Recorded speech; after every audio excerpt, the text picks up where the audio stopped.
Salut, c'est Tété sur les Crazy Week avec le mensuel. À bientôt.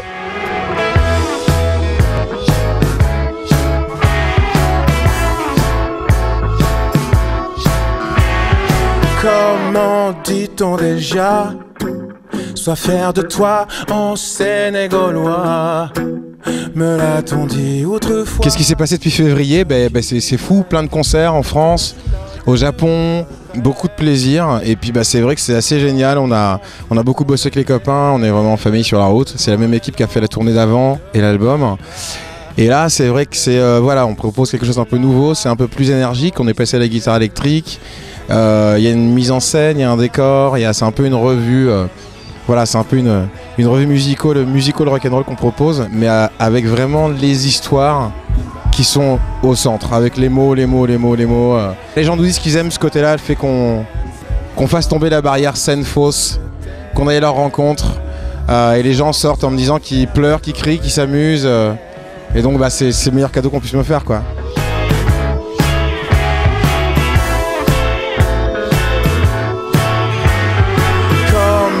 Dit-on tout bas, ça m'a manqué, j'ai trouvé ça long. En wolof ou en wallon, je l'ignore mais j'en ai fait ma rime de chevet. Un conte d'amour de super papa. Moi ce que je trouve hyper intéressant quand je prépare une tournée, c'est de me dire est-ce que ça je l'ai pas déjà fait? Est-ce que là j'ai l'impression de m'amuser mais depuis la salle, et ça se trouve ça le fait pas. On peut pas avoir ce recul là soi. Et du coup c'est pour ça que j'aime bien travailler avec des gens avec qui je travaille depuis longtemps, parce que du coup quand l'ingé son ou le guitariste vous dit ça marche pas trop, on pourrait peut-être essayer autre chose, on ne cherche pas à se poser la question de savoir s'ils ont raison ou pas, on essaie. Et c'est comme ça je trouve qu'on ouvre des portes qu'on n'aurait pas ouvert seul. Je t'aime L'Australie, moi ça m'a vraiment marqué musicalement, parce qu'il y a une grosse scène là-bas. Alors, comme musicien australien, nous on connaît surtout John Butler, mais il y a un monsieur qui s'appelle Jeff Lang aussi, qui est devenu un ami, et j'ai fait plusieurs tournées là-bas. Et c'est vrai que pour moi qui venais de la folk, c'était assez hallucinant de voir d'autres guitaristes de folk avoir un son presque électrique, en jouant d'autres accords, en jouant d'autres riffs, en utilisant d'autres guitares. Donc eux ils m'ont fait vraiment progresser et donner envie d'essayer d'autres choses. Plus le temps a passé, plus je me suis rapproché du blues du Delta. La Nouvelle-Orléans, c'est une ville que j'ai découvert avec André Manoukian sur l'émission TTODD. J'y suis retourné ensuite pour faire des concerts. Et tout ça petit à petit, ça a donné l'envie d'avoir de me rapprocher un peu de ces choses-là qui m'ont toujours fait vibrer finalement, cette texture-là. Et la guitare électrique, c'était une manière de revenir à mes premières amours, parce qu'avant de jouer de la folk, je jouais de l'électrique en fait, en chantant en anglais quand j'étais étudiant. Et puis c'était une manière de me rapprocher de la musique que j'écoute depuis de plus en plus longtemps à la maison, des choses plus électriques, et puis le son que les concerts ont commencé à avoir de plus en plus.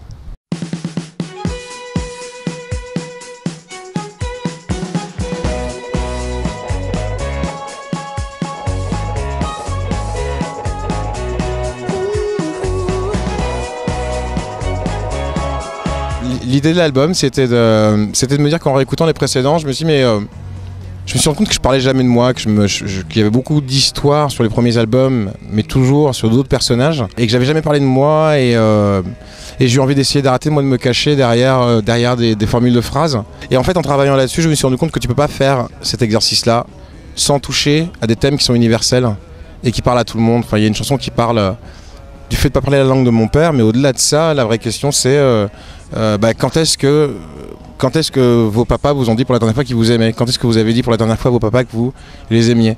Et c'est des questions qui sont universelles, dont personne ne peut faire l'économie. Moi j'ai un héritage hyper divers, mon père est moitié sénégalais, moitié guinéen, et ma mère est caribéenne, moitié francophone, moitié anglophone. Et donc du coup quand on a grandi en France et qu'on connaît pas d'autres pays, on se dit et qu'on n'a jamais vécu dans aucun des pays de ses parents, on se dit mais comment est-ce que je me définis? Et du coup c'est cette réponse là que m'a apporté cet album là, c'est que mon Saint-Dizier à moi c'est ça, on a tous cette idée de la politesse qui est celle de nos parents, cette idée de l'humour qui est celle de nos parents, souvent même si on peut s'en démarquer, c'est toujours ça le truc de base. Et je crois que le fait d'être papa maintenant, ça fait qu'on se positionne différemment par rapport à tout ça. Mais je pense que cet album là, de loin dans le fond, est celui qui parle le plus de terre.